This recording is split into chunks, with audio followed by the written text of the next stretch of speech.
Mga may Tagalog po na Biblia ay Pahayag, Kapitulo 21, talatang 4. Nakita na po ba? Amen. Basahin po natin. Ako po ang babasa. Sundan po ninyo sa inyong mga Biblia. Ang sabi po doon sa Revelation chapter 21 verse 4, "And God shall wipe away all tears from their eyes, and there shall be no more death, neither sorrow, nor crying, neither shall there be any more pain, for the former things are passed away."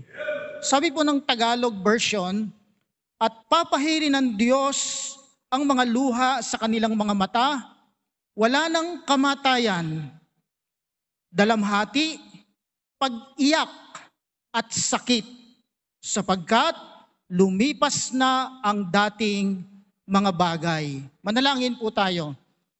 Ama naming Diyos na nasa langit, muli po nais ka naming pasalamatan sa iyong mga dakilang pangako, Panginoon Diyos. Bagamat kami dumaranas ng napakaraming mga kapighatian sa sanlibutan ito, subalit meron kang dakilang pangako sa amin, Panginoon Diyos, na isang araw kami hahanguin mo sa mga kahirapan, sa mga pagluha, sa mga kasakitan na aming dinaranas sa kasalukuyan, Panginoon. Tulungan po ninyo kami, Panginoon Diyos, na magtiwala ng lubusan sa mga pangakong inyong ito. Paniwalaan, panampalatayanan, Panginoon, na ito'y katotohanan, sapagkat ikaw ang nangako, ikaw ang nagsabi. Patawad, Panginoon Diyos, sa anumang aming pag-aalinlangan sa iyong mga salita, sa iyong mga pangako. Tulungan po ninyo kami, Panginoon, na maging maunawaan namin ang lubusan ng iyong mga mensahe sa amin sa umagang ito. Patawad sa anumang balakid sa aming mga kasalanan na maaaring makahadlang, Panginoon, upang ang mga mensahe mo, Panginoong Diyos, ay hindi namin lubusang matanggap.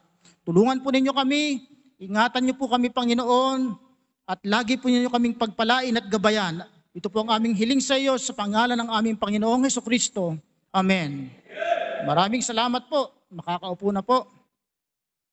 Ang sabi po ng isang lumang kanta, "Ang ating buhay, maikli aking hirang." Alam na alam ito ng mga lola, yung mga sinaunang kanta. Ang ating buhay, maikli. Tama naman po, yung kanta. Ang ating buhay talaga ay napakaikli kumpara doon sa eternity. Totoo po yun, talagang napakaikli ng ating buhay. Kaya naman, nakaka-stress po na isipin na kung ito lamang ganitong klaseng buhay lamang mayroon tayo sa mundong ito, pagkatapos ng buhay na ito ay wala na, finish na, ay nakaka-stress pong isipin. Sino dito makapagtataas ng kamay at sasabihin satisfied na siya sa buhay niya ngayon? Wala na siyang kailangan, wala na siyang inaasam, wala nang minimithi. Hindi po rin ako makapagtataas dahil marami po akong hinahangad, marami po akong gusto. Hindi po ako nasisiyahan sa buhay ko ngayon. Yan.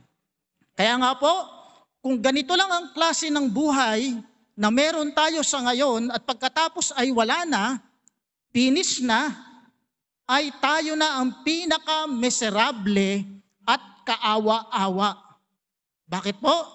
Kasi hindi man lang tayo isinilang na mayaman. Di ba? Alam nyo naman, ang buhay ng mga mayayaman, nabibili nila ang lahat ng gusto nilang bilhin, nakakain at naiinom, ang mga mamahalin na pagkain at mga inumin, napupuntahan ang lahat ng magaganda at mga sikat na lugar na kung saan-saan na gusto nilang puntahan at nagagawa ang anuman na kanilang naisin. Tayo, limitado yung ating nagagawa. Limitado yung ating napupuntahan kasi kulang tayo sa budget. May napakinggan po ako dati sa isang programa sa Radyo Veritas. Yan, ito po yung istasyon ng mga kapatid, mga natin, ng mga RCC. Ang sabi po ng isang priest na ini-interview doon, Ito daw pong mayayaman na tao, hindi nila ramdam kung magtaas man ang mga presyo ng mga bilihin. Wow, kasi marami silang pambili eh. Magtaas man yung presyo ng gasolina, ng kuryente, ng tubig, ay hindi po sila masyadong apektado noon. Kahit po yung tinatawag na climate change, pamilyar ngayon, uso ngayon yan, ano?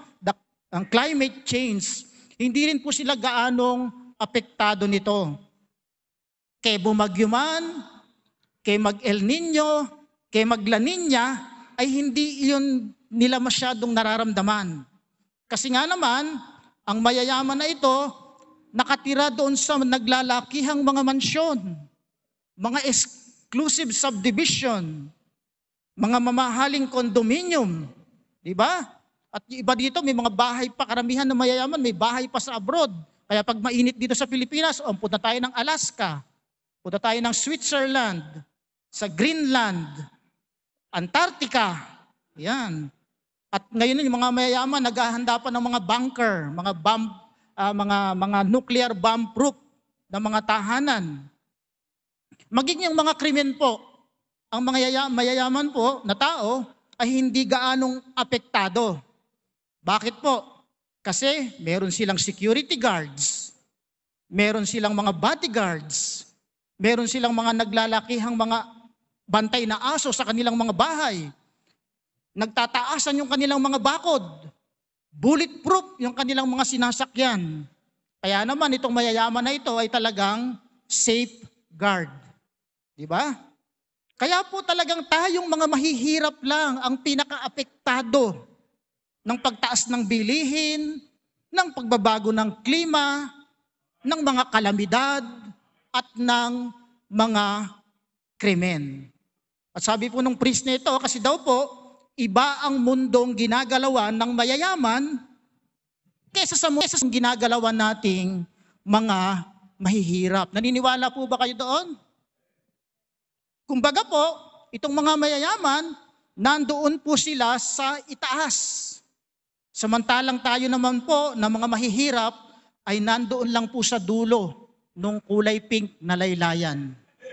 Kaya talagang magkalayo yung diferensya ng mga mahihirap sa mayayaman. Kaya kung ganitong klaseng buhay lang talaga ang meron tayo at pagkatapos ay wala na, tayo na yung pinaka-kaaba-aba, pinaka-miserable, pinaka-kawawa sa lahat.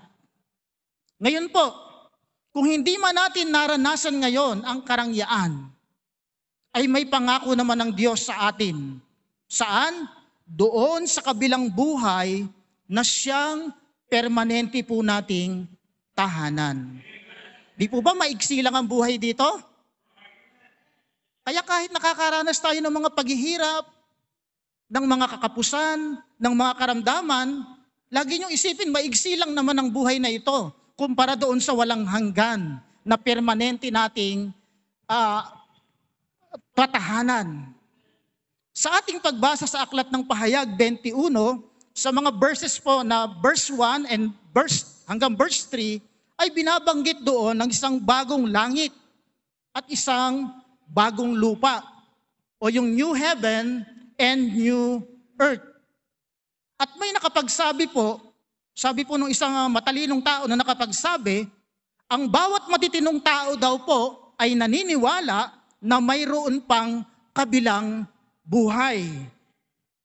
At may panibago pang daigdig na darating. At ang bawat matitinong tao daw po na iyon ay nagnanais na manirahan at mabuhay na muli doon sa lugar na iyon. Kaya po, sana po all matino. Diba? Ang matitinong tao naniniwala, may buhay pang darating, may kabilang buhay pa. Ang ating bayani pong si Marcelo H. Del Pilar ay isa sa matitinong tao na naniniwala na totoong may kabilang buhay pa. Ang sabi po niya, kung nabubuhay sa langit ang namamatay sa lupa, ano ang kamatayan upang aking katakutan? Tindinib, ng ating bayani. Pero ang katotohanan po, ang mundo na ating kinaroroonan sa ngayon ay daigdig na punong-puno ng pagluha. Sa bawat araw po, sa bawat oras, maging sa bawat segundo, sa buong mundo ay mayroong mga tao na nagdadalamhati, naghihirap, at umiiyak. Maging ang ating Panginoong Hesus nga po, nung siya'y nandito sa daigdig noon, ay siya rin po ay hindi naging exempted sa pagluha. At tunayan nga po yung pinakamaigsing talata sa Biblia na sinasabi roon, Jesus wept. Matinding pagluha ang dinanas ng ating Panginoong Hesukristo. Hanggang sa nung nananalangin na siya dun sa halamanan ng Getsemani, matinding pagsama ng loob, matinding sakit ng karamdaman ang dinanas ng ating Panginoong Hesukristo. Kaya po, ang daigdig na ating ginagalawan sa ngayon ay tigmak ng luha. This earth is the land of tears. Ang daigdig na ating ginagalawan sa ngayon ay punong-puno ng pagluha. Marami pong mga bagay na po pwedeng maging dahilan ng ating pagluha. Unang-una na po riyan ay ang tears of disappointment o yung luha ng pagkabigo. Kung natatandaan niyo po yung istorya ni Moises na inutusan siya na Diyos na ilabas ang bayang Israel sa Ehipto at nang utusan siya ng Panginoon, wala nang ibang minithi itong si Moises kundi madala ang bansang Israel doon sa lupang ipinangako sa kanila ng Diyos. Kaya 40 years niyang ginabayan, sinamahan, pinanalangin, pinayuhan, pinagpasensyahan, at ipinamagitan sa Diyos ang bayang Israel nung nandoon sila sa disyerto, patungo doon sa lupang pangako. Kaya naman po, nung sila ay malapit na doon sa lupang pangako at halos tatawid na lang sa kabilang ilog ng Jordan, ay kinausap ng Diyos si Moises.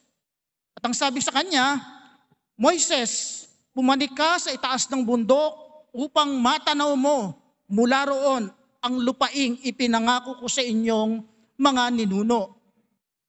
At nang makaakyat na nga po doon si Moises sa tuktok ng bundok, ay mula roon ay kanyang natanaw ang lupain na tinatawag na the land of flowing with milk and honey.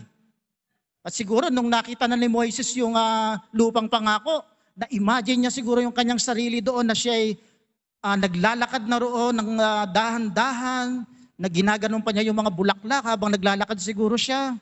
Ini-imagine niya sa wakas, sabi niya, yung soon to be ko ay finally na. Yan siguro, naiisip ni Moises yung ganon. Pero bigla po itong naudlot nang sabihin sa kanya ng Diyos, Moises, I'm sorry, hindi ka na makakapasok sa lupang pangako dahil sa kasalanan na nagawa mo sa akin noon. Di po ba nagkasala si Moises yung pinalo? Ang sabi ng Diyos, kausapin lang yung bato, pero pinalo niya yun ng 3 beses at hindi po yun naibigan ng Diyos. Kaya ang nakakalungkot po, ang napakasaklap na pagkatapos ng napakahabang panahon ng paglalakbay at pangunguna ni Moises na madala niya sa lupang pangako ang mga Israelita, at kung kailang ilang hakbang na lang, ay saka pa siya biglang hindi na pala kasali. Hindi na pala siya makakapasok doon sa lupang pangako. Hindi na siya mananahan kasama ng mga Israelita doon sa lupang pangako. Di po ba napakatinding disappointment po noon para kay Moises? Kaya sigurado po at tayo na noong araw na iyon ay dumaloy mula sa pisngi ni Moises ang luha ng kabiguan. Ikalawa, there are tears of broken dreams. Yung mga pangarap po na nawasak, na nakapagpapalungkot sa atin, yung mga pangarap na hindi nagkatotoo, mga pangarap na hindi natuloy. Marami tayong magagandang pangarap sa buhay na karamihan ay hindi nagkatotoo dahil maaari sa kagagawa ng ibang tao na bumigo sa ating pangarap o yung ating sarili mismo ang naging dahilan. Yun pong mga minimithi nating pag-asa pero sa huli ay hindi naman pala maaasahan. Mga inaasam-asam na katagang balang araw. Di ba? Pero hindi nangyari. Kasi yung balang araw, napakabilis lang po niyan. Ang English nga po niyan ay bullet day. Di ba? Balang araw. Mga pangarap na nasira at hindi na nagkaroon ng katuparan. Lalo na po kung ang pangarap mo ay yung ibigin ka. Tapos hindi nagkaroon ng katuparan, di ba? Napakasaklap. Ikatlo po, there are the tears of death. Isa po sa pinakamadilim na yugto ng buhay ay ang mawalan o mamatayan ng minamahal sa buhay. Kasi po, ganito yan kung yung pagkatapos ng maihatid sa huling hantungan ng ating minamahal sa buhay, yung pag-uwi ng bahay, ay makikita mong bakante na yung mga dati niyang lugar na inuupuan, tinatambayan. Tapos, ang masakit pa, hindi mo na maririnig pang muli ang kanyang boses na tinatawag ang iyong pangalan. Yung punto na naiwan na niya yung mga damit na paborito niya dating sinusuot. At ang naiwan na lamang yung kanyang mga alaala sa bawat sulok ng inyong bahay. At higit sa lahat, ang lungkot na maisip mong hindi mo na siya makakasama pang muli habang ikay nabubuhay. Nakakalungkot po talaga yan at totoong nakakaiyak. Kaya po totoo na ang ating daigdig ay punong-puno ng pagluha. At hindi lamang po tayong mga tao ang nagdaranas ng matinding kapighatian sa mundong ito. Ayon po kay Apostol Pablo, maging ang lahat ng mga may buhay ay nagdadalamhati rin. Ngunit salamat na lamang po sa Diyos dahil mayroong bagong daigdig na darating kung saan doon ang ating mga luha ay papawiin na ng lubusan. Sabi po ng isang author at theologian na si W. Herschel Ford, sabi po niya, hango din po sa kanya yung iba nating mga mensahe, sabi po niya, nais ko sanang maging isang mahusay at maalab na mananalaysay upang kahit sa pamamagitan ng mga salita ay aking mailarawan sa inyong mga imahinasyon ang kagandahan ng langit na inihanda ng Diyos para sa atin. At upang mahikayat kayo na huwag matakot na iwan ang daigdig na ito na punong-puno ng pagluha at kasalanan, kundi ay asamin ang langit na siyang permanente nating tahanan. Noon po ang Apostol Juan ay ikinulong ng kanyang mga taga-usig doon sa isla ng Patmos. Sa pamamagitan po ng kapangyarihan ng banal na Espiritu ay bahagyang ipinakita sa kanya ng Diyos ang karikitan at kaluwalhatian ng lugar na ating magiging future home. Kaya pinasulat po sa kanya yung mga nakita niya doon sa panibagong langit at panibagong lupa na inihahanda ng Diyos para sa atin. Kaya po, sinulat yun, kaya meron tayo ngayong pinag-aaralan na mga ganitong paksa. Heaven is the land of no tears. Number 1 po, sa mga nakita ni Apostol Pablo, ni Apostol John, sabi niya, heaven is a place. Yan. Ang langit po ay isang lugar. Ang sabi ng talata, Jesus says, I go to prepare a place for you. Sabi ng John chapter 14 verse 2. Sabi ng sa Tagalog version, aalis ako at ipaghahanda ko kayo ng isang lugar. Kaya po ang langit ay isang lugar, hindi po ito isang uri ng kalagayan o state, ito po isang lugar. Hindi po ito yung, wow pare, heaven. Hindi po gano'n ha. Ang langit po ay isang lugar. At yung lugar na yon ay inihahanda ito ng Diyos para sa mga taong naghahanda rin. Kaya po, nagawa na ng Panginoong Hesus ang part niya, inihanda na niya ang lugar ng langit at naihanda na rin niya ang daan patungo sa langit. Kaya po, Sabi ng John 14:6, kaya ang tanong po ay, nakahanda ka na ba para sa langit? Nalalakaran mo ba ang daan na nais ng Diyos na iyong lakaran? Sa pangitain po ni Apostle John, habang siya ay bihag noon nga sa isla ng Patmos, nakita po niya ang napakaraming tao sa langit. Sila'y buhat sa bawat bansa, lahi, tribo, at lipi. At sinabi sa kanya ng anghel, sila ang mga nanggaling sa matinding kapighatian. Nilinis at pinaputi ang kanilang damit sa dugo ng kordero. Mga kapatid, ang atin pong mga damit na dinungisan ng kasalanan dito sa kasalukuyang daigdig na ating ginagalawan. Kaya, kinakailangan po ito na linisin sa pamamagitan ng dugo ng kordero. Si Jesus na namatay sa krus upang tayo ay makapasok sa kalangitan. Dahil ang langit ay inihanda para sa mga taong nakahanda rin. Nawa po nakahanda tayo papuntang langit. Dahil heaven is a prepared place for a prepared people. Ikalawa, heaven is a perfect place. Kanina, lugar to. Ito ay isang pang perpektong lugar. Alam niyo po ba na ang Panginoong Yesus ay nung nandito siya sa lupa, siya ay naging isang karpintero. Bago po siya nagministeryo, ang Panginoong Jesus muna ay naging isang karpintero. Pero baka po ang pumapasok sa isip niya yung karpinterong nagpupukpok ng mga martilyo tapos kahoy. Hindi po. Stone carving po ang Panginoon na karpintero. Kumbaga mason.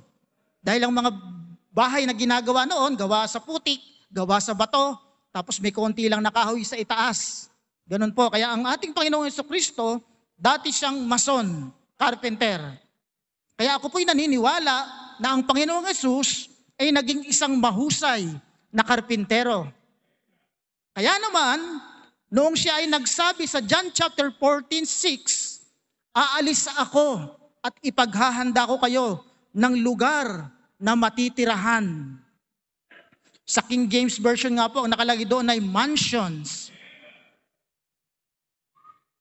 Kaya talagang wow. Pero po ang salitang mansion ay kulang upang ilarawan ang perpektong lugar na inihanda ng Panginoong Jesus upang ating tahanan. Kumbaga po yung mansion, kumbaga yun na yung sagad na kaisipan natin doon sa perpektong tahanan na inihanda ng Diyos sa atin. Pero kulang po ang salitang mansion na ating ipaglalarawan para ilarawan yung lugar na ihinanda ng Panginoong Jesus para sa atin. Ang sabi ng Bible, ang lugar daw po na iyon ay kamangha-mangha. Bakit? Kita nyo, ang pader pa lamang ay gawa na sa mamahaling bato na jasper. Ito daw pong jasper na ito ay reddish brown ang kulay. At bawat pintuan ay gawa sa pinakamalalaking perlas. Imagine nyo po, yung pintuan gawa sa pinakamalalaking perlas. Nung pong nanonood ako ng TV noon kay Jessica Soho, ang pinakamalaki ko na pong nakitang perlas na ipinakita doon sa Jessica Soho, sinlaki lang ng bola ng basketball. Pero imagine niyo po ito naging, ang inihanda ng Panginoon, ang pintuan ay perlas. Napakalaking perlas po nito. At 12 po yan, 12 yung gates. Na bawat isa roon ng pintuan ay perlas. Sa panahon po ngayon, ang halaga ng magandang uri ng perlas ay umaabot daw po ng thousands of dollars. Pero sa langit ay wala na pong gaanong atraksyon sa atin ang mga ganyang mamahaling bato, kagaya ng perlas. Dahil ang makaka-attract na sa atin doon sa kalangitan ay ang tinatawag ng Biblia na pearl of the great price, walang iba kundi ang ating Panginoong Hesukristo. Ang sabi ng Biblia, doon sa perpektong lugar, ang kalsada daw doon ay gawa sa purong ginto. Ang mga tao po sa ngayon, lahat gagawin. Magkaroon lang ng kayamanan, kagaya ng ginto. Nandiang mandaya, magnakaw, hanggang sa pumatay. Magkaroon lang ng kayamanan. Magkaroon lang ng mga ginto. Kaya purihin ang Diyos. Dahil pagdating po natin sa langit, ang mga ginto ay tatapakan na lamang natin. Lalakaran na lamang po natin ang mga ginto. Hindi na kailangan pang purihin ng taong maraming suot ng ginto dahil ang pupurihin na natin at hahangaan doon sa langit ay ang kordero ng Diyos na pinatay para sa ating mga kasalanan. Ngunit nabuhay na muli upang ipaghanda tayo ng isang perpektong lugar. O anong ganda ng tahanan at lugar na inihanda sa atin ng mahusay na karpintero at tagapagligtas na si Jesucristo. Na nag-repair po hindi lamang ng ating tatahanan, kundi ni-repair din niya pati yung ating mga sira-sira at wasak na mga buhay. Praise God. Ikatlo, heaven is a place where many people will be. Sabi po ng ibang sekta, ng mga ibang relihiyon, hindi kayo makakapasok sa langit kung hindi kayo aanib sa aming iglesia. Yan. Napakadamot po nila, ano? Hindi tayo papapasukin sa langit pag hindi kaanib ng kanilang iglesia. Meron naman nagsasabi na 144,000 lamang daw po ang aakyat sa langit. 144,000, kabilang kaya tayo doon?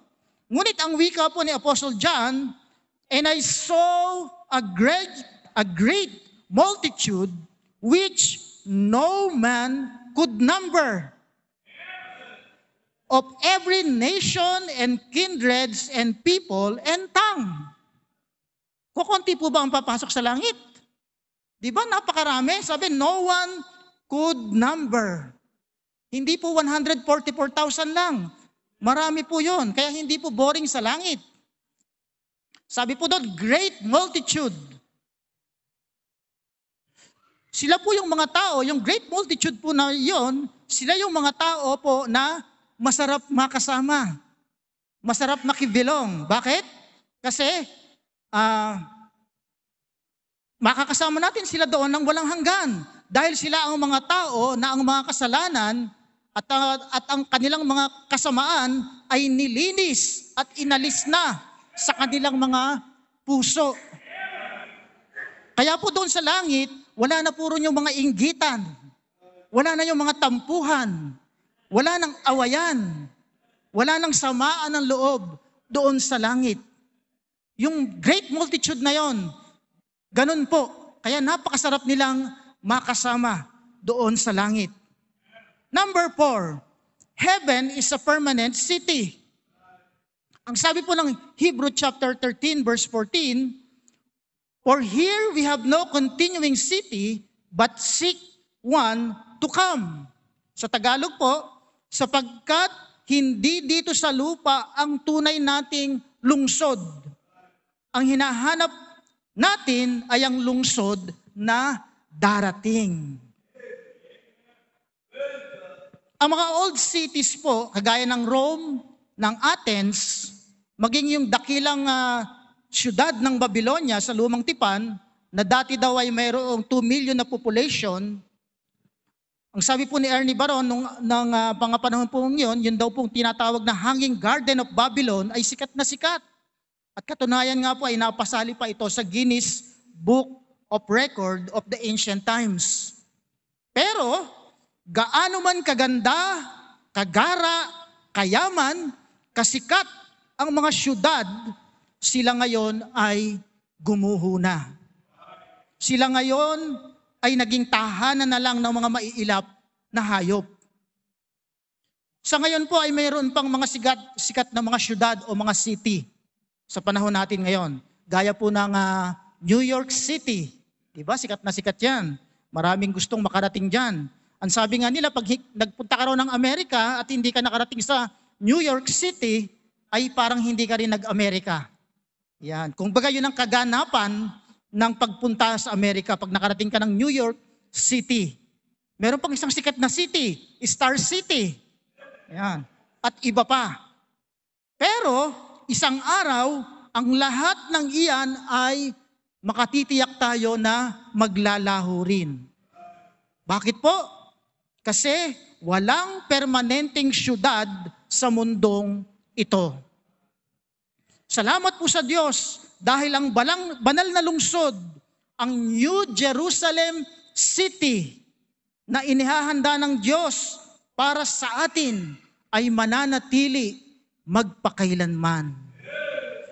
Number 5, heaven is a city of perfect residence. Madalas po kontento niya tayo sa maliit nating bahay, sa maliit nating lugar na ating tinitirhan sa ngayon, lalo pat kung ito ay atin ang pagmamayari. Ngunit ang sabi ng Biblia, sa langit ay mayroon tayong mansyon. Di ba? Kahit maliit yung sabi nga ng kanta, kahit nakubo ang aking tahanan, dito sa lupa may kagalakan. Pagkat sa langit ay may naghihintay na isang gintong lantay.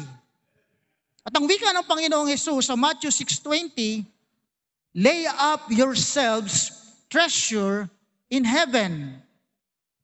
Pwede pala tayong mag-impok ng advance ng kayamanan sa langit. Di ba? May mansion tayo sa langit, tapos pwede pa tayong mag-lay up ng mga treasure doon sa ating tahanan na yon. Kaya ang tanong po, how much treasure am I lying up in heaven? Gano'n na kaya yung mga kayamanan na nailaga ko sa langit? Dahil sabi ng Biblia, kung nasaan ang iyong yaman, naroon din ang iyong puso. Kaya ang tanong, nasaan po ba ang kagalakan ng ating mga puso? Nasa mga bagay kaya na may everlasting value? Tandaan po natin, anumang reward na matatanggap natin sa langit ay nakadepende sa ating paglilingkod ngayon dito sa lupa. Ang heaven po, ang ating permanent residence. At tayo ay pansamantala lamang na nakikipanuluyan sa daigdig na ito.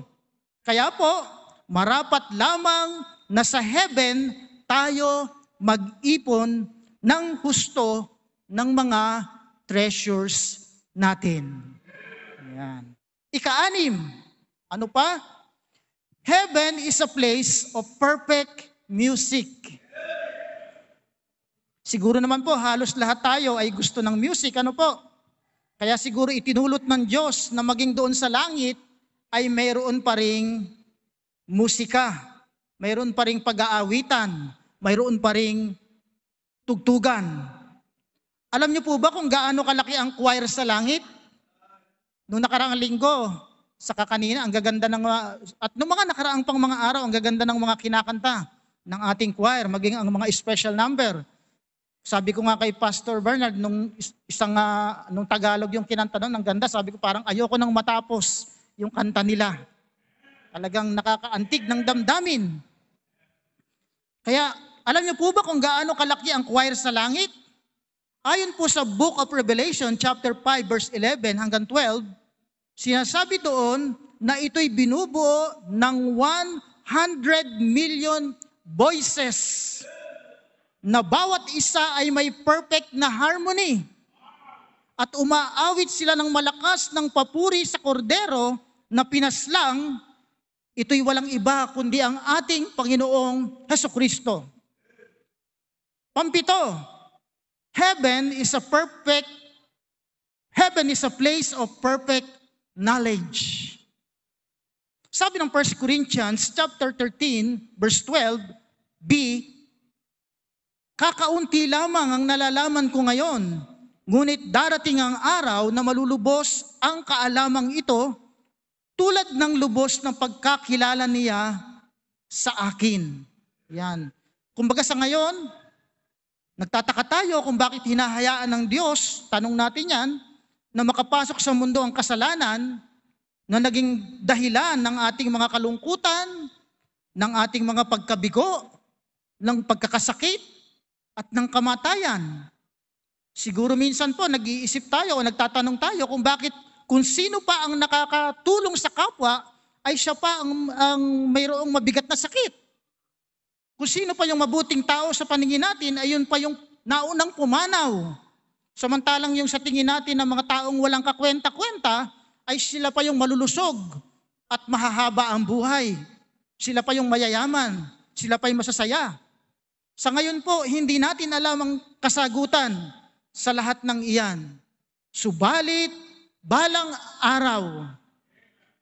Mabilis lang po yung balang araw ha. Subalit balang araw, tandaan nyo, parang bullet yan. Balang araw. Kapag tayo'y nakaupo na sa tabi ng Panginoong Hesus, doon sa eternity, ay ipapaliwanag niya sa atin ang lahat ng ating mga katanungan. At sa araw po na iyon, matutuklasan natin na ang mga inaakala pala nating mabibigat na pagsubok ay mga blessing in disguise. Sabi nga po ng isang kanta, what if the blessing comes through raindrops? What if your healing comes through tears? What if 1,000 sleepless nights are what it takes to know you're near? What if trials of this life are your mercies in disguise? Sabi ng talata, for we see through a glass darkly, but then face to face, now I know in part, but then shall I know even as also I am known. Darating po ang panahon na yung ating mga katanungan, yung ating mga hindi maintindihan na mga bagay ay magliliwanag kapag ito ay ipinaliwanag na sa atin ng Diyos doon sa eternity, kapag kapiling na natin siya doon. Number 8, heaven is a place of perfect service. Ang sabi po, ang pinakamiserableng tao daw po sa mundong ito ay yung mga taong walang ginagawa. Katulad po ng mga nakabilanggo. Di ba? Dahil nakakainip doon sa bilangguan. Kaya nga sa sobrang inip ng iba, ang ginagawa, libangan yung pagtatato. Kasi nakakainip talaga ng walang ginagawa kasi nilikha talaga tayo na dapat gumagawa. At pagdating po nila sa eternity, itong mga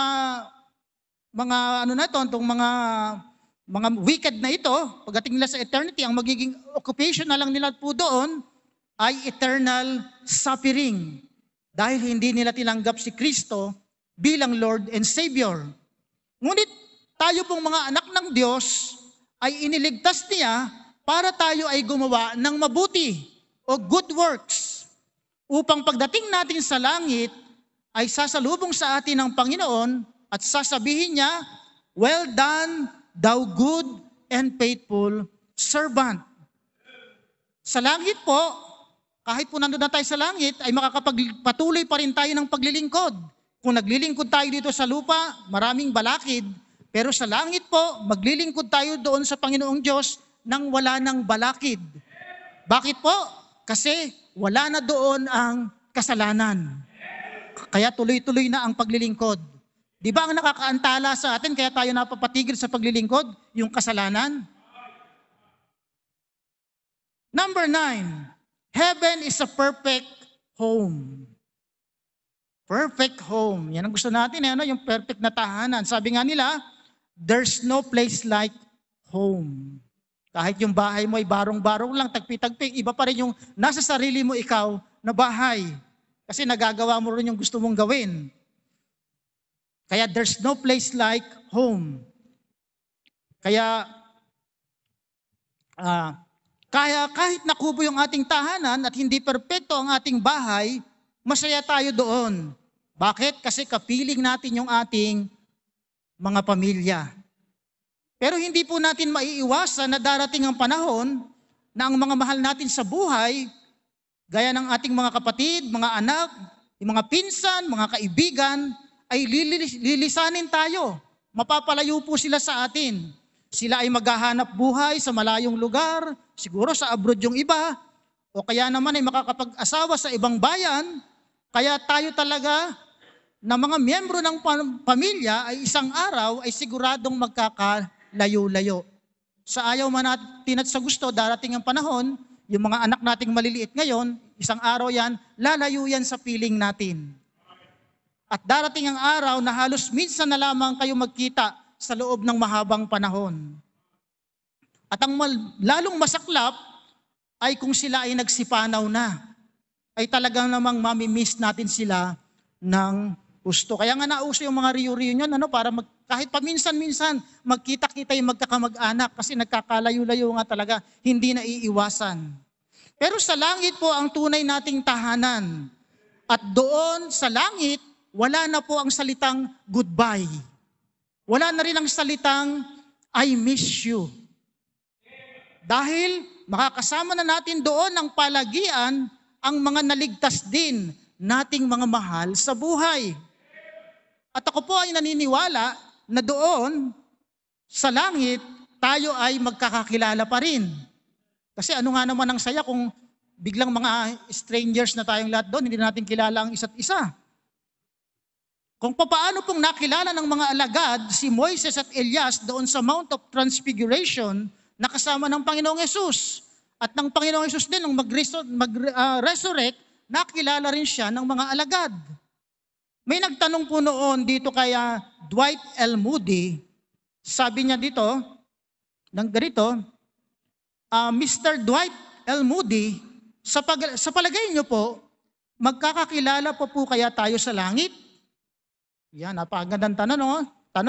Ang sagot po ni D.L. Moody, nakatitiyak ako na oo. Dahil sa langit ay mas makikilala natin ng lubusan ang bawat isa. Dahil doon ay wala na tayong maitatago. Wala nang maililihim at wala nang dapat ikahiya. Doon pa lang tayo sa langit lubusang magkakakilala. Ikasampo, heaven is a place of perfect rest. Salamat, merong day off. Hindi lang day off, everlasting off sa langit. Dahil napakarami na po nating pagod. At madalas ang ating katawan ay halos sumuko na dahil sa dami ng sakit, sa dami ng pagod na ating nararamdaman. Subalit sa araw na yon, pag tayo ay nasa langit na, doon lamang po tayo makakaranas ng tunay na kapahingahan. Sabi ng Philippians chapter 3 verse 21, who shall change our vile body, that it may be fashioned like unto His glorious body. Yan, kapag meron na po tayong glorious body, doon lamang po tayo magkakaroon ng tunay na kapahingahan. Ang ating katawang mahina ay babaguhin niya upang maging katulad ng kanyang katawan na maluwalhati. Kasi ang glorified body, hindi na yan napapagod. Hindi na yan inaantok. Diba? Masigla na yan. Minsan pinadadanas po tayo ng Diyos ng mga suffering. Bakit? Bakit tayo pinagdadanas ng mga suffering at mga paghihirap? Para po lalo nating ma-appreciate yung heaven na inihanda niya para sa atin. At yung glorified body na dapat nating asam-asamin. Sabi nga ni Apostol Pablo sa Romans chapter 8 verse 18, sabi niya doon, para sa akin, ang mga pagtitiis natin sa kasalukuyan ay hindi maihahambing sa kaluwalhatiang ihahayag sa atin balang araw. Ayan naman yung balang araw, Mabilis lang yung balang araw na yan, tandaan nyo. Kaya yung pagtitiis natin dito sa kasalukuyan, hindi maihahambing doon sa kaluwalhatian. Kumbaga wala sa kalingkingan yung pagtitiis natin ngayon. Kaya tiis-tiis lang. Maging ang Panginoong Jesus, noong siya ay narito sa lupa, ay inasam din niya ang langit. Imagine nyo, 33 33 and a half years lang na narito ang Panginoong Jesucristo nung bumaba siya rito sa lupa, pero inaasam na niya kagad yung langit. Sabi ng Hebrew chapter 12, verse 2, who, for the joy that was set before him, endured the cross, despising the shame, and is set down at the right hand of the throne of God. Dahil daw sa kagalakang naghihintay sa kanya, sa Panginoong Hesus, hindi niya alintana ang kahihiyan ng pagkamatay sa krus, at siya ngayon nakaupo sa kanang trono ng Diyos. Imagine nyo, ang Panginoong Hesus, inaasam din niya yung langit. At panghuli, heaven is a place where Jesus is. Kung ang gininto ang lansangan po, ang mga crowns, ang mga puting kasuotan ay nasa langit, hindi po ba't baliwala ang lahat ng pagdurusa natin ngayon sa daigdig na ito kapag nandoon na tayo? Ngunit hindi lamang yon, ang langit din ay lugar kung saan ay naroon ang Panginoong Hesus. Hindi lamang yung mansions in heaven, hindi lamang yung streets of gold ang ating inaasam, hindi lamang yung crown na ibibigay sa atin, kundi mas lalo nating asamin dahil makikita na natin doon ang bukhaan ang ating Panginoong Hesus.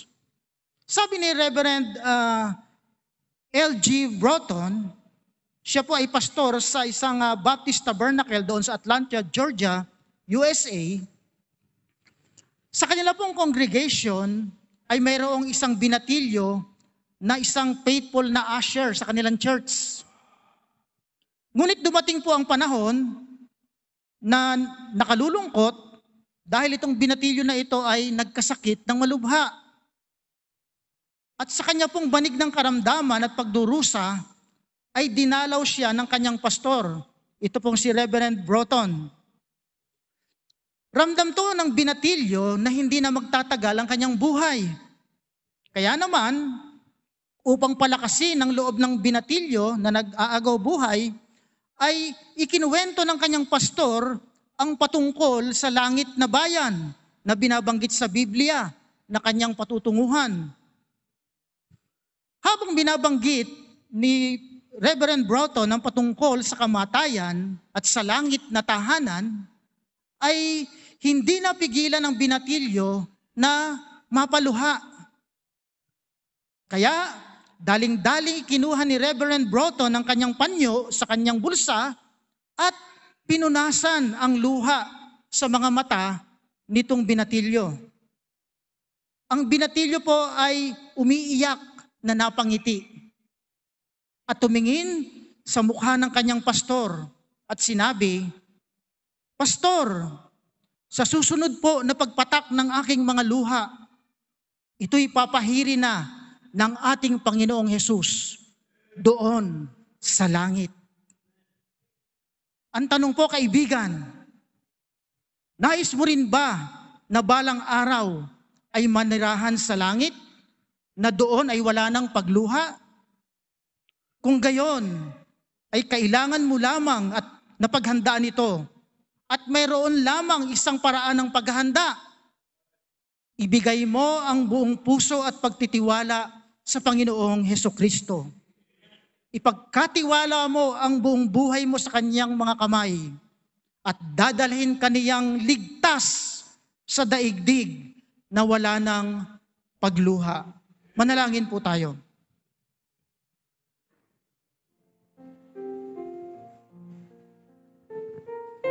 Ama naming Diyos na nasa langit, muli po kami po'y nagpapasalamat sa iyong mga pangako, sa iyong inihanda, Panginoong Diyos, na tahanan naming permanente sa kalangitan. Maraming salamat, Panginoong Diyos, sapagkat kami ibinilang ninyo na maligtas upang makasama mo sa walang hanggan, Panginoon. Wala po kaming maihahandog sa iyo. Wala po kami, Panginoong, maibibigay na anuman sa iyo, kundi ang aming pasasalamat, Panginoon.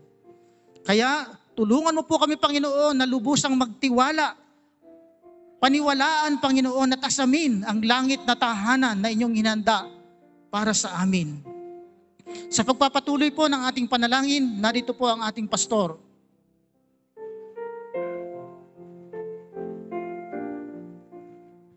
Amen. Maraming salamat po. We're heaven bound. Lahat po tayo tutungo ng langit. Kung kayo nagsisi, tumanggap sa Panginoon Kristo, tayo po'y patungo sa langit. Sa langit na wala ng pagluha. Pero habang tayo nabubuhay, nagnanais itong ating tagapagligtas na paglingkuran natin siya. Dahil sa paglilingkod natin habang tayo nabubuhay, doon tayo nakapag-iimpok ng tunay na kayamanan na hindi na kayang sirain, hindi na kailanman kayang nakawin. Kaya kapatid, ang hamon ngayong umaga, paglingkuran ng Panginoon. Come on, langit ka, pero yung paglilingkod, hahanapin sa'yo pagdating mo sa langit. Lahat tayo haharap dahil nandun na ang Panginoon. Wala nang paghihirap doon, wala nang sakit doon, papahirin na ang ating luha, aalisin na tayo sa mundo ng pagluha at dadalhin tayo sa mundo ng wala ng pagluha. But the question is, kumusta ka? Kumusta ang iyong paglilingkod na ginagawa doon sa magdadala sa iyo sa langit na wala ng pagluha? Ama naming Diyos, alam niyo po ito, batid niyo ito, kung ano ang status ng aming Christian life. Kung ano ang status namin bilang mga niligtas mo. Ano mang pagsubok, Panginoon, tulungan mo kami na huwag matinag ang paglilingkod. Dahil talagang may pagsubok dito. Dahil talagang may pag-iyak dito. Dahil talagang may karamdaman dito. Dahil talagang mayroong sakit dito. Dahil talagang mayroong suffering dito. Pero tulungan niyo kami, Panginoon, na huwag matinag ng mga bagay na ito ang paglilingkod namin sa inyo. Masasayang ang bawat biyayang buhay na ipinagkakaloob mo kung ito'y magamit lamang namin ng hindi para sa inyo. Salamat po, samantalahin namin ang pagkakataon dahil ang balang araw ay mabilis lang. Salamat po, tulungan niyo kami, ang aming mga panalangin, ang aming mga commitment, na paglingkuran kayo. In Jesus' name we pray. Amen.